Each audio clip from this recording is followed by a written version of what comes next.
Hello there and welcome to my guide for painting. Now I'm going to butcher these names horribly. Amelin Shadow Guide and Dayak Graka. Basically they are the crew tracker and the ranger from Blackstone Fortress. As you can see, to get them started, I've sprayed them with some matte white spray from Colourforge. So starting with Shadow Guide, I used some Caliban Green to start painting her cloak. But to paint the inside of the cloak I actually used some Nurgling Green. I also used that same Nurgling Green to paint the skin of Dayak.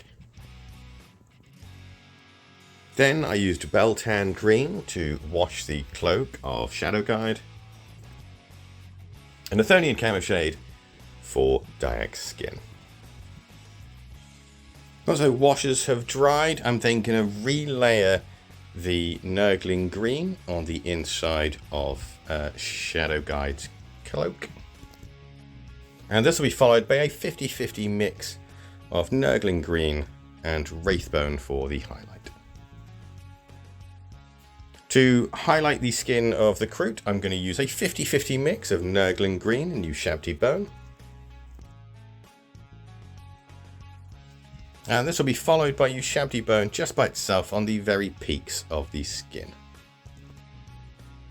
Going back to Shadow Guide's cloak, I'm going to use some Caliban Green to neaten things up a little bit and just to relayer everything, but of course I'm going to avoid all of the recesses. Then I'll highlight it with a 50-50 mix of Caliban Green and Warpstone Glow. And this will be followed by the same mix, but at a 30-70 ratio in favour of Warpstone Glow. Next I'm going to use some Grey Sear to start painting the white parts of the armour on Shadow Guide. This will be followed by a 50-50 mix of Grey Sear and Matte White. And then finally Matte White just by itself for the final highlight. For the brown leather that she's wearing, I'm going to use some Dryad Bark. And I'm also going to use it on a couple of pieces on Dark. Continuing with Derek, I just called him Derek then, so I'm going to stick with that, it's easier to pronounce. I then used some Gal Vorback Red to start painting the red leather that's going to be his poncho. And I then used some XV88 to paint his armbands and a few other bits and bobs that will eventually be a lighter leather. Then all these areas from the Dryad Bark, and this includes Shadow Guide as well, will be washed with some Agrax Earthshade.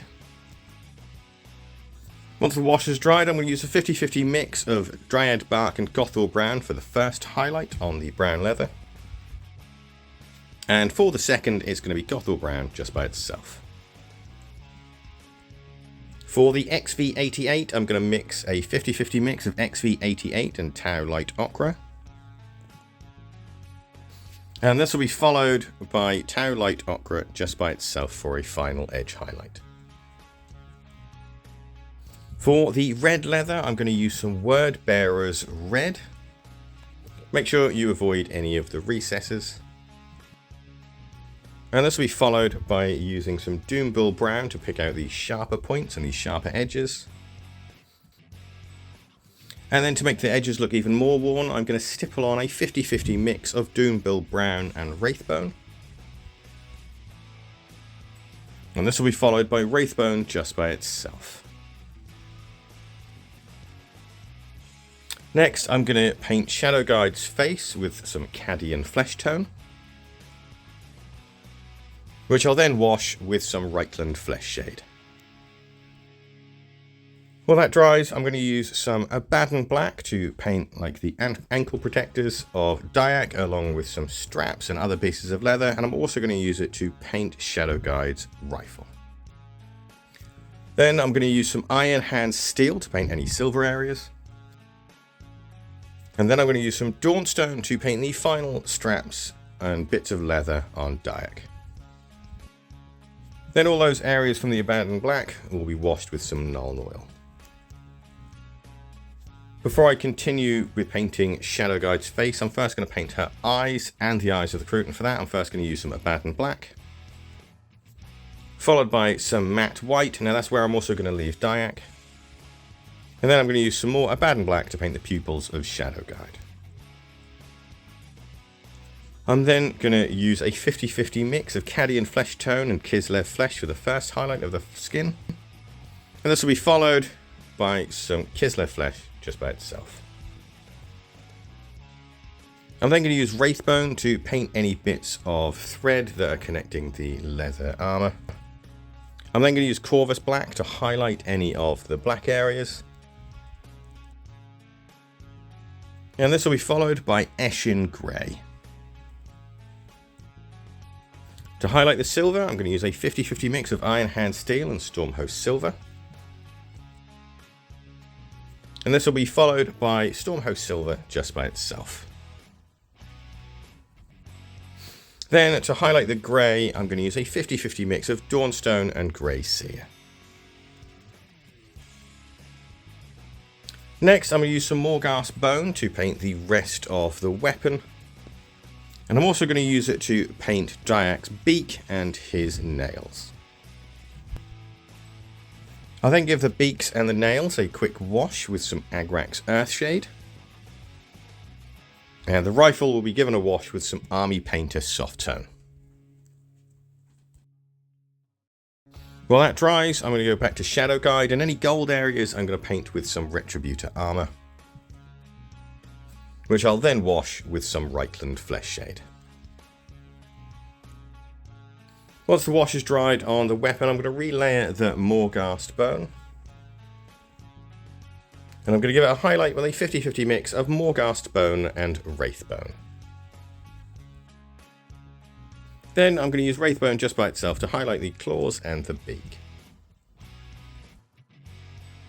I'm then going to quickly get out the Iron Hand Steel just to add a little bit of extra detailing onto the weapon. These are things like screws and a few bolts here and there. For the spikes that are coming out of the top of his head, I'm going to use some Wordbearer's Red. And I'm going to give that a wash with some Carroburg Crimson.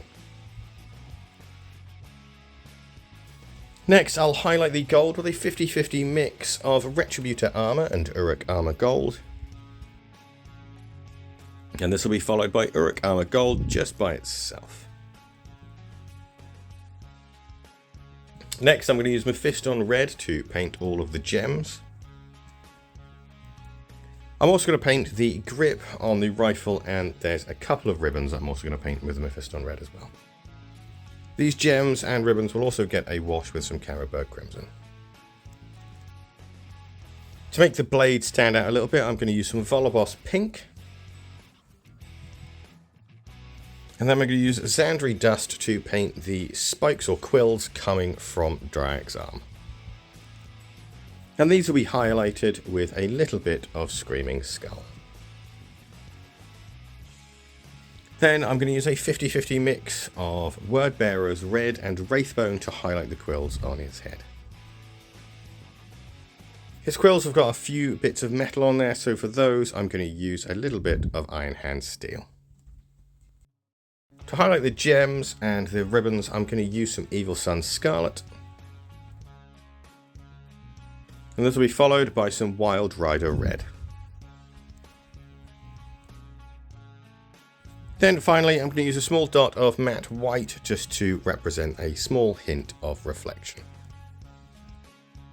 I'm then going to give the top of the blade a second coat with some Volobos Pink, just to darken that colour up ever so slightly. And then I'm going to use a tiny bit of Beltan Green just on the top of Diak's head to darken those tattoo-like shapes he's got around his head.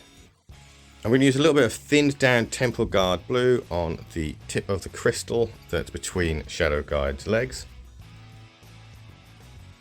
And then I'm going to use some Stormhost Silver just to sharpen the edge of her blade.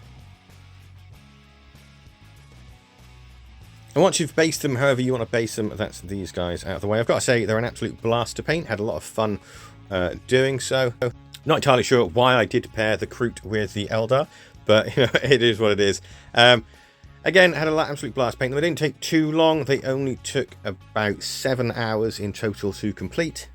And they are very nice, unique models if you actually include them in their respective armies as well. Thank you so much for watching. I really do hope you found this guide useful. And if you did, give the channel a subscribe, the video a like, and I will see you on the next one. Thank you so much again, and goodbye for now.